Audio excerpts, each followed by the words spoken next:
অধ্যক্ষ মহোদয়, আমাৰ অসমত গাঁওৰক্ষী বাহিনীৰ সদস্য 6,40,375 গৰাকী আছে আৰু ইয়াৰ 5,62,725 গৰাকী পঞ্জীয়নকৃত, 77,650 গৰাকী অপঞ্জীয়নকৃত। প্ৰথম এটা কথা আমি বুজিব লাগিব বা আমি এটা গোটেই গাঁওৰক্ষী বাহিনীৰ স্কিমটো বুজিব লাগিব যে ইট ইজ এ ভলেণ্টিয়াৰী ৱৰ্ক। যেতিয়া ইয়াক চাকৰি বা বেতনলৈকে আমি ট্ৰান্সফাৰ কৰোঁ তেতিয়া তাত ভলেণ্টিয়াৰী শব্দটো নোহোৱা হৈ যায়। গতিকে প্ৰথম আমি সকলোৱে বুজিব লাগিব যে ই এটা ভলেণ্টিয়াৰী অৰ্গেনাইজেশ্যন। নিজৰ গাঁওখনক যাতে গাঁৱৰ ল'ৰা ছোৱালীয়ে সুৰক্ষিত কৰে, যুৱক চামে, ই এটা এনাবলিং স্কিম হয়। ইয়াক এটা চৰকাৰৰ যাতে এটা স্বীকৃতিপ্ৰাপ্ত স্বেচ্ছাসেৱী অনুষ্ঠান। ইয়াৰ প্ৰথম কথাটো হ'ল এইটো। ফেব্ৰুৱাৰী 2018লৈকে গাঁওৰক্ষী বাহিনীক আমি 1500 টকাকৈ বেতন দিছিলোঁ বা এটা পাৰিতোষিক দিছিলোঁ। এটা গাঁওৰক্ষী বাহিনীত 25 জন সদস্য থাকে। 2018ত 1500 টকাটোক আমি 2,500 কৰিলোঁ। 2,500 কৰাৰ ফলত আমি এতিয়া তেওঁলোকে প্ৰায় 100 টকাকৈ এটা পাৰিতোষিক লাভ কৰে। কিন্তু এইটো অকল চাহ একাপ খাব বা একেলগে বহি গপচপ কৰিব, এইটোৰ কাৰণে ইয়াৰ লগত দৰমহাৰ কোনো সম্পৰ্ক নাই। মই এইটো কথা স্বীকাৰ কৰোঁ যে যোৱা কেইটামান বছৰ গাঁওৰক্ষী বাহিনীক আমি যিখিনি যাৱতীয় বস্তু দিওঁ, কম্বল, টৰ্চ লাইট, এইখিনি দিয়াত কিছু আমাৰ জটি পৰিছিলে।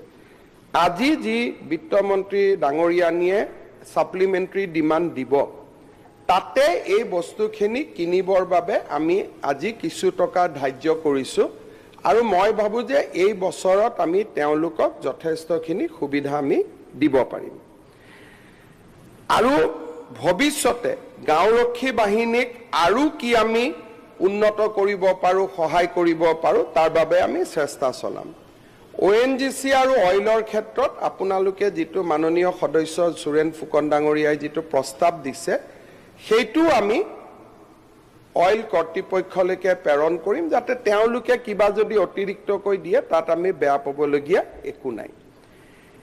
আমি আৰু এটা ইয়াত নতুন এংগল এটা আনিব খুজিছোঁ। আপোনালোকে জানে যে অসমৰ মাথাউৰিবিলাকত চৰকাৰী বিষয়া থাকিব লাগে, কিন্তু এজন বিষয়াই 10টা মথাউৰি চাব লাগে। গতিকে নামত হ'লেও নামত আছে, কিন্তু কামত বিষয়াসকল যাব নোৱাৰে। এইবাৰ আমি গাঁওৰক্ষী বাহিনীয়ে হওক বা ৱাটাৰ ৰিচোৰ্চ ডিপাৰ্টমেণ্টে গাঁওৰক্ষী বাহিনীৰ সদস্যসকলকে নতুন নামাকৰণ কৰি হওক, তেওঁলোকক আমি এটা অতিৰিক্ত দায়িত্ব দিব খুজিছোঁ যে গাঁৱৰ মথাউৰিখিনি চোৱা চিতা কৰা, যে তেওঁলোকে মথাউৰিটো বানপানী 3 মাহ আগতে চাব, জাংগল ক্লিয়াৰেন্স কৰিব, ক'ৰবাত টুটা ফুটা আছেতো চৰকাৰক খবৰ দিব, বইলিং হৈছে চৰকাৰক খবৰ দিব।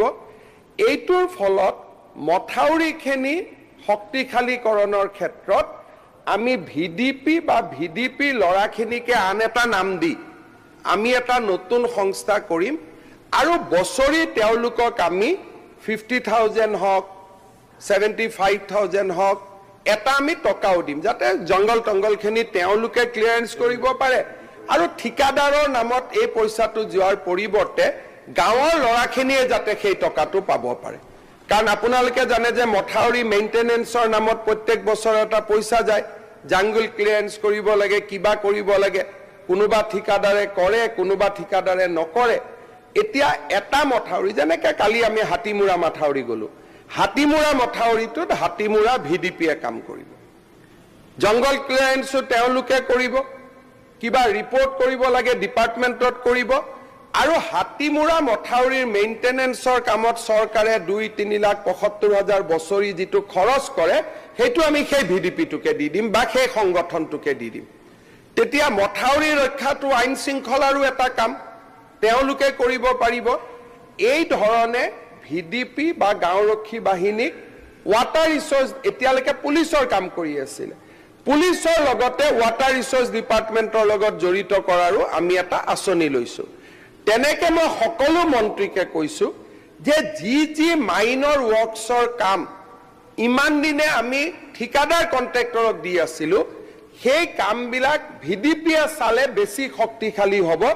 লাহে লাহে ডিপাৰ্টমেণ্টে ভিডিপি বিলাকক এই কামত সংযোজিত কৰক, তেতিয়া আমাৰ যিটো ভিডিপিৰ যিটো আন্দোলন সেইটো আৰু শক্তিশালী হ'ব। থানা কমিটিৰ যিখিনি আমি এইবাৰ নতুন থানা কমিটি পাতিছোঁ, 3 তাৰিখে মই গুৱাহাটীত তেওঁলোকৰ মিটিঙো পাতিছোঁ। থানা কমিটিৰ OC আৰু চেয়াৰমেনক এইবাৰ আমি ভিডিপিখিনিও চাবৰ কাৰণে দায়িত্ব দিছোঁ, যাতে আপোনালোকে ভিডিপিৰ সুখ দুখখিনিও চাব পাৰে। আৰু ভিডিপি সকলক তেওঁলোকৰ বেমাৰ আজাৰ হ'লে কিবা সহায় কৰাৰো আমি নতুন কিবা কিবি কথা চিন্তা কৰি আছোঁ। মই ভাবোঁ যে অহা বছৰৰ বাজেটত ভিডিপিক লৈ আমি কেইবাটাও নতুন কথা ক'ব পাৰিম। চিন্তা চৰ্চা চৰকাৰৰ মাজত চলি আছে। ধন্যবাদ। Question number 5 Shri Diganta Kalita. Question number 5। মাননীয় অধ্যক্ষ মহোদয়, honourable minister, honourable chief minister. মাননীয় অধ্যক্ষ মহোদয়, আমাৰ মাননীয় সদস্য দিগন্ত কলিতা ডাঙৰীয়াই কৰা প্ৰশ্নৰ উত্তৰ সদনৰ মজিয়াত ৰখা